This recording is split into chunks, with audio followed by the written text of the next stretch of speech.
A steel fork sat on the table during what was supposed to be their anniversary dinner. He never showed up. He was grinding ranked. A ceramic mug held her coffee while she packed her bags at 4 a.m. He didn't even look up from his screen. A chef's knife watched a proposal get rejected because he paused his game for 30 seconds, asked the question, and went right back to playing when she said she needed time to think. He didn't wait for her answer. These objects witnessed love die to gaming addiction. Make sure you're subscribed to Spoony and Friends, because these relationship confessions will hit way too close to home. Comment right now. Have you ever lost someone because of gaming? Or been the gamer who chose the game? Be honest, here we go. Spike here. Steel fork. 4 prongs. And I need to tell you about the saddest dinner I ever witnessed. The one where only one person showed up. March 22nd, 2024. Sarah and Mike, 3 years together. Sarah had been planning their anniversary dinner for weeks. Made reservations at Mike's favorite restaurant, the fancy one they went to on their first date. Told him about it 2 weeks in advance. Reminded him 3 days before. Texted him that morning. Mike said, "I'll be there. 7 p.m., I promise." I was part of the table setting, fancy silverware, candlelight, the works. Sarah showed up at 6:45 p.m., dressed up, makeup perfect, excited, ordered wine. Waited. 7 p.m., no Mike. She texted, "On my way. Sorry, one more game." She smiled. Told the waiter to give it 5 more minutes. 7:30, no Mike. She called. Voicemail. She texted again. "Where are you?" Read receipt. No response. 8 p.m. Sarah ordered food. For one, she ate slowly. Kept checking her phone. The couple next to her was celebrating something, laughing, happy. Sarah ate alone at a table set for 2. I was in her hand when a tear dropped onto the plate. 8:45. Her phone buzzed. Mike texted, "Babe, I'm so sorry. We were winning. I couldn't leave. Can we do this tomorrow?" Sarah put me down, paid the bill, drove home. When she walked into their apartment, Mike was still at his computer, headset on, yelling call-outs. He glanced over. "Hey babe, how was dinner?" Then back to his screen. Sarah stood there, still in her dress, mascara smudged from crying in the car. And Mike was genuinely confused why she looked upset. "What?" I said I was sorry. "We can go tomorrow." Sarah went to their bedroom, started packing a bag. Mike finished his game 20 minutes later, came into the bedroom, saw the suitcase. "What are you doing?" "I'm leaving." "What? Why?" "Because of dinner." "Come on, Sarah. Don't be dramatic. It's just dinner. We can reschedule." "It's not about dinner, Mike. It's about the fact that you chose a video game over our 3-year anniversary. It's about the fact that you didn't even realize what today meant. It's about the fact that I've been competing with a computer screen for months and I'm losing." Mike tried to argue. Said she was overreacting. Said it was just one dinner. Said he'd make it up to her. But Sarah kept packing. And I'll never forget what she said next. "Mike, I sat alone at a table for 2 for 3 hours tonight. And the worst part, I wasn't even surprised. Because this is who you are now. Gaming isn't your hobby anymore. It's your priority, and I'm just background noise." She left that night. Stayed at her sister's. They tried couples counseling. Mike promised to change. Cut back on gaming. Prioritize her. It lasted 2 weeks. Then he was back to 8-hour sessions. Back to one more game. Back to choosing virtual wins over real-world relationships. They broke up officially in May. Sarah told her sister, who told me this whole story later, that the anniversary dinner was the moment she realized she'd already lost him. He wasn't physically cheating, but emotionally, he checked out months ago. The game was his real relationship. She was just the person who paid half the rent. "I'm just a fork," 4 prongs of steel. But I was there for the loneliest anniversary dinner I've ever seen. A table set for 2. Candles lit. And only one person who cared enough to show up. Mike still games. 8 to 10 hours a day. Still single. Still convinced Sarah overreacted. Still choosing games over real people. And Sarah, she's with someone new. Someone who shows up. Someone who doesn't need a reminder that she exists. Some people don't realize what they have until it's eating alone at an anniversary dinner they forgot about. Mugsy here. Rusty blue ceramic mug. And I held the coffee that kept Emma awake while she packed her entire life into boxes. While her boyfriend Jake gamed 3 feet away, completely oblivious, Emma and Jake had been together for 5 years. Lived together for 2. Jake was a content creator. Streamed 6 days a week. 8 to 12 hours a day. It was his job. His passion. His income. Emma supported it. Worked a day job to cover bills while Jake built his channel. She believed in him, but somewhere along the way, Jake's streaming went from building a career to avoiding real life. He'd wake up, stream. Order food. Stream more. Go to bed. Repeat. Emma would come home from work. He'd be streaming. She'd cook dinner. He'd eat at his desk while streaming. She'd try to talk. He'd say 1 sec, babe, and never come back. For months, Emma tried. She suggested date nights. Can't. I have a stream schedule. She asked him to take 1 day off a week. Can't. The algorithm will kill me. She begged him to just sit and watch a movie with her. After this game, I promise, he never came. February 14th, 2024. Valentine's Day. Emma took the day off work. Made a special dinner. Bought a gift. Set up the table nice. Texted Jake, I made something special tonight. Can you end stream by 7? He replied, yeah babe, I got you. 7 p.m. came. Jake was still streaming. Emma waited. 8 p.m. Still streaming. 9 p.m. The food was cold. Emma ate alone. Again, clean up. Put the gift away. And something inside her just broke. She made coffee and made it 4 a.m. Started packing, quietly. Boxes from the guys. Clothes. Books. Personal stuff. Jake was still at his computer. Not streaming anymore. Just playing, for fun. With friends. Laughing in his headset. I watched Emma pack for 3 hours. She'd cry. Then pack more. Then stop and stare at Jake. Waiting for him to turn round. To notice. To ask what she was doing. He never did. At 7 a.m., Emma loaded the last box into her car. Came back inside. Stood behind Jake's chair. And said, I'm leaving. Jake pulled off one side of his headset. Each him. Where you going? I'm leaving. For good. I'm moving out. Jake spun around. What? Why? What happened? Emma laughed. Not a happy laugh. A broken one.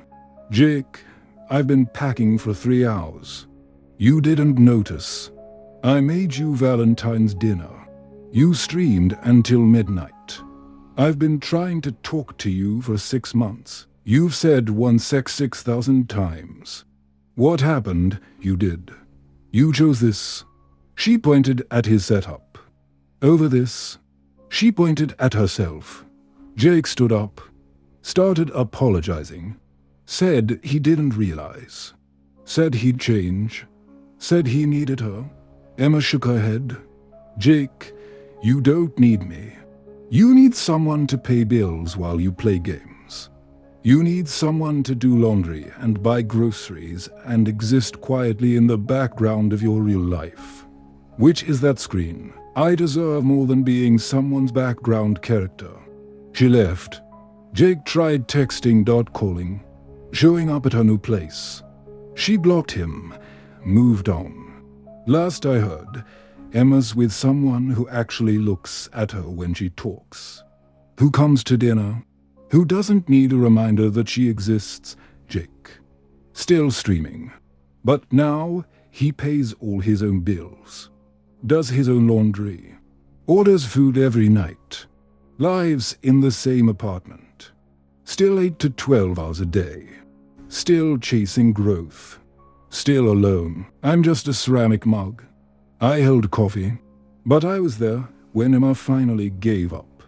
When she realized she was dating someone who loved streaming more than he loved her. When she chose herself over someone who couldn't choose her back. The saddest part, Jake still doesn't fully get it. He tells people my ex couldn't handle my streaming career. Like Emma was jealous. Like she didn't support him. But that's not what happened. Emma didn't leave because Jake streamed. She left because Jake disappeared into streaming and forgot she existed. Some relationships don't end with a fight. They end with someone packing boxes at 4 a.m. while holding a coffee mug and crying quietly so they don't disturb the gamer who won't notice anyway. Knifey here, 8-inch chef's knife. And I need to tell you about the worst proposal I've ever witnessed. The one that lasted exactly 30 seconds. December 2023, Alex and Jordan. 4 years together. Alex had been planning the proposal for months. Saved up for the ring. Asked Jordan's parents for permission. Planned the perfect moment. Or so Alex thought. Here's the thing about Jordan. Competitive gamer. High-ranked, took it seriously. Really seriously. And Alex knew this. Knew that Jordan's gaming time was sacred. But Alex thought, surely for a proposal, Jordan would pause, would care, would prioritize this one massive life moment. I was in Alex's hand. They were making dinner together. Jordan was between ranked games. Rare moment of availability. Alex saw the window, the opportunity. Did the thing you're never supposed to do. Proposed during gaming time. Alex got down on one knee, held out the ring. Jordan, I love you. Will you marry me? Jordan glanced over, saw Alex on one knee, saw the ring, and said, oh wow, can I think about it? Then turned back to the computer. Sorry, Q popped. We'll talk after this game. I promise. Alex stayed on one knee, frozen, ring in hand, waiting for Jordan to turn back around, to laugh and say, just kidding, to realize what just happened. Jordan put the headset back on, started the game, forgot Alex was there. I was still in Alex's other hand. Alex had been chopping vegetables when the moment felt right. Now, Alex was on one knee, holding an engagement ring in one hand and a chef's knife in the other. The absurdity of it would have been funny if it wasn't so devastating. Alex stood up after 2 minutes, put the ring on the counter, finished making dinner. In silence, Jordan played for another 40 minutes. Won the game, turned around. What's for dinner? Saw Alex's face. What's wrong? I just proposed to you. Oh right, yeah. Sorry, I was focused. So, are we talking about this now? Jordan, I asked you to marry me, and you said can I think about it, and went back to your game. Well, yeah, it's a big decision. I need time to think. You need time. Jordan, I've been planning this for months. I asked your parents. I saved for this ring. I thought this was what we both wanted. And you couldn't pause a video game for 5 minutes to have this conversation. Jordan got defensive. Said Alex shouldn't have proposed during gaming time. Said it wasn't fair to put that pressure on Jordan mid-queue. Said if Alex really cared, Alex would have scheduled it better. Scheduled the proposal. They fought for hours. Jordan didn't understand why Alex was upset. I said I'd think about it. Isn't that reasonable? Why are you making this dramatic? Alex tried explaining that the issue wasn't needing time. It was the priority. The fact that a ranked game mattered more than a marriage proposal. Jordan never saw it. Thought Alex was being unreasonable. They broke up 2 weeks later. Jordan told friends that Alex ambushed them with a proposal at a bad time. Alex told friends that the proposal wasn't the problem. The problem was dating someone for 4 years and realizing they'd always come second to a video game. I'm just a chef's knife, 8 inches of carbon steel. But I was there when a proposal lasted 30 seconds before getting paused for ranked Q. When someone chose LP over a lifetime commitment. When one more game mattered more than forever. Alex is with someone new now. Someone who doesn't game much. Someone who looks up from their phone when Alex talks. Someone who wouldn't pause a proposal for anything. Jordan, still gaming, still high-ranked, still single, still convinced Alex was the problem for proposing at the wrong time. Still doesn't understand that there's never a right time when everything is the wrong time compared to gaming. Some people propose with flowers and candles and romantic speeches. Some people propose holding a knife because they didn't want to stop cooking dinner to orchestrate the perfect moment. And some people respond to proposals with Q-popped. We'll talk later. That's how you know it's over before it even begins. 3 couples, 3 objects, 3 relationships destroyed by gaming addiction. Spike watched someone eat alone on their anniversary. Muggsy held coffee while someone packed their life at 4 a.m. Knifey witnessed a 30-second proposal paused for ranked Q. These aren't stories about hating gaming. These are stories about people who forgot that relationships require presence, that love needs attention, that saying one more game for the 1000th time eventually becomes one too many.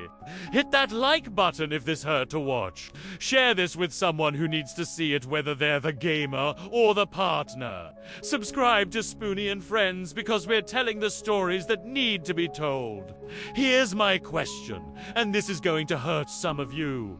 Are you currently choosing gaming over someone who loves you? Or are you the person being chosen against? Have you been Sarah, waiting at a restaurant? Emma, packing at 4 a.m. Alex, holding a ring that doesn't matter as much as LP? Or have you been Mike, Jake, or Jordan so deep in the game you didn't notice your relationship ending until it was already over? Confess in the comments. Maybe someone here needs to read your story to make a change before it's too late. And if you're the gamer, your rank resets. Your stats mean nothing when the servers shut down. But the people who love you, they don't respawn. When they leave, they're gone, and no amount of grinding will bring them back. Gaming addiction resources and couples counseling links are in the description, because sometimes you need help remembering what's actually worth playing for. This has been Spoony and Friends. See you in the next confession. Choose wisely out there.